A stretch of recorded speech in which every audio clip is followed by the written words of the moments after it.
Madame, Monsieur, bonsoir et bienvenue dans le 20h de TFM. Dans l'actualité de ce lundi, 5 morts dans un accident survenu à Diourbel. La collision entre un bus et un véhicule de transport en commun a fait au total 42 victimes. 9 blessés graves sont aussi enregistrés. Installation officielle ce mardi des magistrats du pôle judiciaire financier. Le PJF va permettre d'améliorer la lutte contre la criminalité économique et financière. L'ancien ministre de la Justice, Maître Amadou Sall, est notre invité ce soir dans Soir d'Info. La suite. Dans l'actualité politique, Aminata Touré demande à Amadou Ba de rendre compte de ses anciennes responsabilités avant d'aspirer à de nouvelles. La 15e législature devra abroger la loi d'amnistie portant sur les événements de mars 2021, a-t-elle déclaré face à la presse. Voilà pour les titres et tout de suite le développement.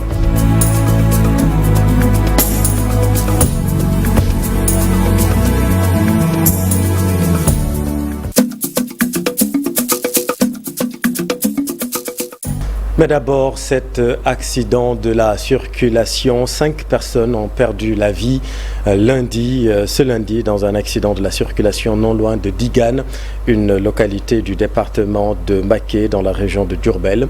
Un bus en provenance de Kaolack pour la Mauritanie et un véhicule de transport en commun sont entrés en collision faisant 42 victimes, dont 5 corps sans vie, 9 blessés graves et 28 blessés légers, tous évacués à l'hôpital régional de Diourbel.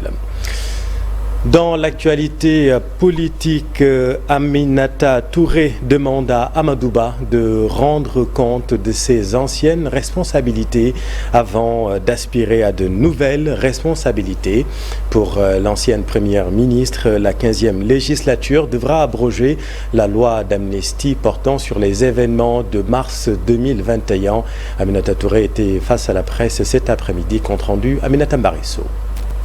Pour sa première sortie médiatique en tant qu'envoyé spécial du président de la République, Aminata Touré n'a pas du tout raté ses anciens frères du régime déchu et devant les journalistes et réitère sa volonté de voir la loi d'amnistie abrogée. Cette majorité a voté la scandaleuse loi d'amnistie pour taire le nom sur les morts du régime de Macky Sall. Et à ce sujet, je réitère ma position personnelle pour l'abrogation de cette loi d'amnistie pour que les victimes aient droit à la justice. Autre point saillant de ce point de presse, le rapport alarmant du Fonds monétaire international sur l'économie sénégalaise. Sur cet aspect, la collaboratrice du nouveau pouvoir décèle des failles et des non-dits. Tout le monde sait que Macky Sall ne s'occupait d'ailleurs plus d'économie, mais qu'il s'occupait uniquement de politique. Toutes les décisions économiques qu'il prenait devaient uniquement servir le 3e mandat. Le FMI est un parmi nos partenaires, et je veux aussi préciser que les paroles du FMI ne sont pas de l'eau de Zamzam, qu'il nous faut boire. Non, nous sommes des partenaires. Aminata Touré était en conférence de presse cet après-midi. Elle salue par ailleurs la dissolution de l'Assemblée nationale qui, d'après elle, était une demande nationale. L'avocat Reid Brody qualifie de honteuse la loi d'amnistie portant sur les faits liés aux manifestations politiques ayant secoué le Sénégal entre février 2021 et février 2024, adoptée en mars dernier, vous le savez, par l'Assemblée nationale. L'avocat américain reste catégorique. C'est au contraire, cette loi est contraire aux obligations conventionnelles du Sénégal. Le voici avec Chérif Dia. La loi d'amnistie votée cette année par l'Assemblée n'est pas digne du Sénégal.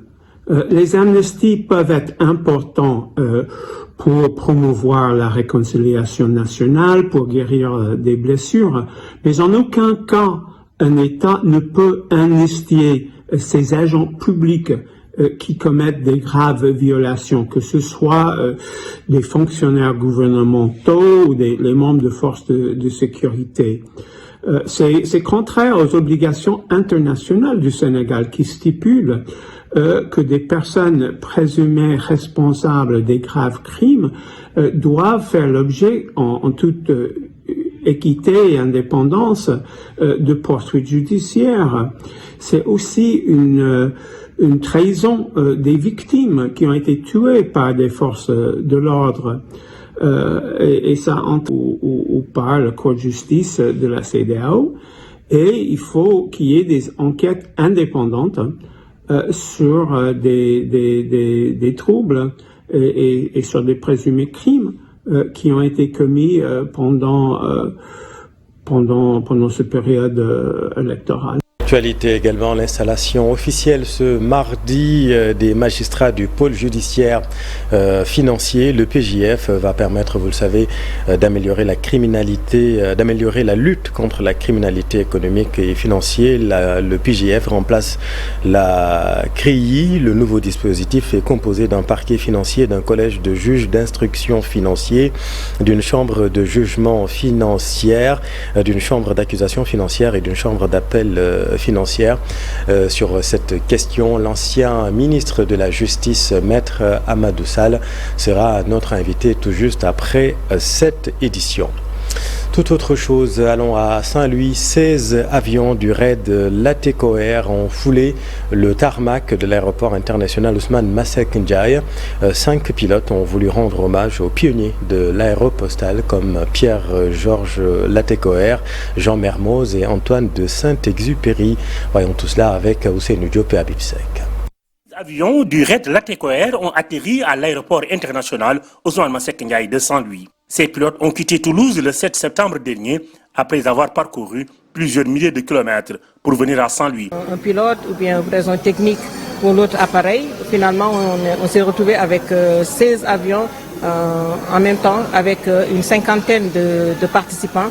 Donc ça c'est vraiment une activité très importante que nous attendons chaque année à Saint-Louis. Les pilotes français ont voulu rendre hommage aux grandes figures de l'aéropostale comme Pierre-Georges Latéco Air et Jean Mermoz. Vous l'avez rappelé, Madame le Commandant, on ne peut pas oublier tous ces célèbres pilotes comme Saint-Exupéry, Guillaumet, Mermoz qui ont marqué l'histoire pour transporter du courrier.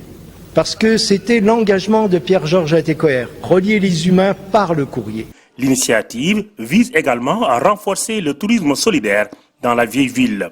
Et puis pour la ville de Saint-Louis, ça fait bouger aussi sur le plan du développement du tourisme aussi. Parce qu'en allant avec les cartes postales qu'ils ont, ils vont faire connaître la ville de Saint-Louis. Donc ça c'est très important pour vulgariser un peu la richesse que nous avons au niveau de Saint-Louis. Depuis 15 ans, ces pilotes viennent à Saint-Louis. Ils ont parcouru 25 000 km pour renforcer les liens de fraternité entre les continents européens et africains. Et restons à Saint-Louis où la lutte contre les changements climatiques s'accentue. Le conservateur du parc national de la langue de Barbarie a initié des journées pour reboiser le parc avec des partenaires. À terme, 16 000 plantes seront implantées dans le Gandiolé. Pour Nicolas Bentigomis, ces activités vont protéger le parc très menacé par les changements climatiques. Le voici avec notre équipe à Saint-Louis. Le reboisement va nous permettre de lutter un tout petit peu contre l'érosion côtière. Tant plus que la langue de Barbarie est confrontée à deux phénomènes, le phénomène de la brèche, mais également le phénomène du changement climatique. Et du coup, donc, la côte gandiolaise est fortement éprouvée par l'érosion côtière. Et si on veut un peu ralentir cette érosion, on ne peut faire qu'une lutte biologique en plantant des hectares et des hectares de filao et également de mangroves. Aujourd'hui, nous sommes accompagnés par des partenaires sanophiles. Voilà donc des partenaires qui, sans eux, on ne pourrait pas vraiment effectuer ce camp qui regroupe près de 120 jeunes pendant 4 jours où on va faire des activités de reboisement. Ne serait-ce qu'aujourd'hui, nous venons de reboiser presque 8000 plants de filao et ça va continuer jusqu'à demain. On a l'objectif de reboiser pratiquement près de 16 voire 17 000 plants dans les 2 jours. Pour consolider la paix le long de la frontière entre le Sénégal et la Gambie, les forces armées sénégalaises et gambiennes unissent leurs efforts pour entreprendre une patrouille conjointe dans cette bande transfrontalière. À cet effet, le commandement de la zone militaire numéro 6 de Kolda a abrité une rencontre qui a réuni des éléments des 2 armées. Le colonel Théodore Adrien Sarr, commandant de la zone militaire numéro 6 de Kolda, nous livre les détails de cette opération. Le voici avec Abdoulaye Diallo. Nous accueillons aujourd'hui nos frères d'armes gambiens au niveau du poste de commandement de la zone militaire dans le cadre d'une planification d'une patrouille conjointe le long de la frontière sénégalo-gambienne. Donc ces patrouilles conjointes ont été décidées par les plus hautes autorités étatiques des deux pays pour rassurer les populations, leur montrer que nous avons des objectifs communs, qu'il n'y a pas réellement de litige entre les populations gambiennes et les populations sénégalaises. Comme je le disais tantôt lors de la cérémonie d'ouverture, les deux armées peuvent donner un exemple concret de travail ensemble, de cohabitation, de coopération. Donc c'est un peu l'idée de ces patrouilles conjointes le long de la frontière pour rassurer un peu les populations, leur dire que leurs problèmes sécuritaires sont pris en charge, mais sont pris en charge par les deux parties, aussi bien sénégalaises que gambiennes. Toutes ces actions rentrent dans le cadre des missions régaliennes des armées, que ce soit des armées sénégalaises comme des armées gambiennes. Il y a effectivement la défense de l'intégrité physique du territoire, il y a la garantie de libre circulation des populations et des biens, mais il y a également la préservation de toutes les ressources naturelles, environnementales des deux pays. Et toutes ces actions rentrent dans la ligne directe de ces opérations. L'évêque de Thiès, Monseigneur André Gueye, dénonce les nombreux cas d'agression notés dans le pays. Le religieux était à Bombay ce dimanche pour les besoins de la célébration des 50 ans de l'église Sainte-Croix de Bombay. Le voici avec notre équipe. Pour féliciter nos amis musulmans qui célèbrent aujourd'hui Mawlud. Bien sûr, je déplore, je dénonce. Cela témoigne d'un changement dans la vie des Sénégalais. Des choses dont on n'a jamais entendu parler, mais qui sont devenues comme des faits quotidiens. Et cela, c'est grave que notre pays plonge dans la violence gratuite. Au-delà des condamnations et de l'indignation, bien sûr, j'en appelle aux autorités qui ont la charge de la sécurité, mais j'en appelle aussi à l'éducation des jeunes générations, à la tolérance, au respect des biens d'autrui et de la personne d'autrui. Nous avons dénoncé tous les réseaux qui se nourrissent de la pauvreté et de la misère des familles et des jeunes. Nous y avons aussi dénoncé le désir excessif de bien-être matériel qui pousse parfois les familles à encourager les jeunes. Nous avons aussi dénoncé la volonté des jeunes d'aller ailleurs. Et cet ailleurs est incertain et insécure. Et le bonheur n'est pas seulement la possession des biens matériels. C'est d'abord la paix, des relations paisibles, l'amour familial. Bien sûr, les biens matériels concourent à faciliter le bonheur, mais avoir n'est pas le bonheur. En tout cas, j'invite tous les jeunes à prendre conscience que la vie ne doit pas être risquée à tous les coups. Athlétisme à Senghor, un village de la commune de Diouroup. Le club Moundor de Senghor a organisé la 3e édition des 72 heures d'athlétisme. Plusieurs jeunes ont compéti dans 14 disciplines. Aminata Goudjabi.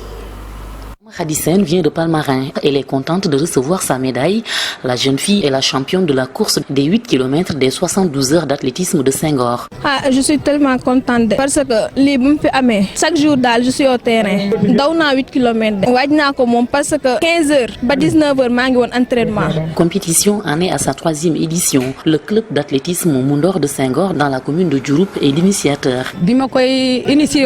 J'ai de grands partenaires qui me soutiennent dans l'organisation depuis le début. Pour cette édition, d'autres partenaires sont venus nous appuyer. Moi, j'ai toujours été passionnée par l'athlétisme. Malheureusement, je n'ai pas eu de chance, mais je me suis fixé comme objectif d'accompagner les jeunes gens de mon village.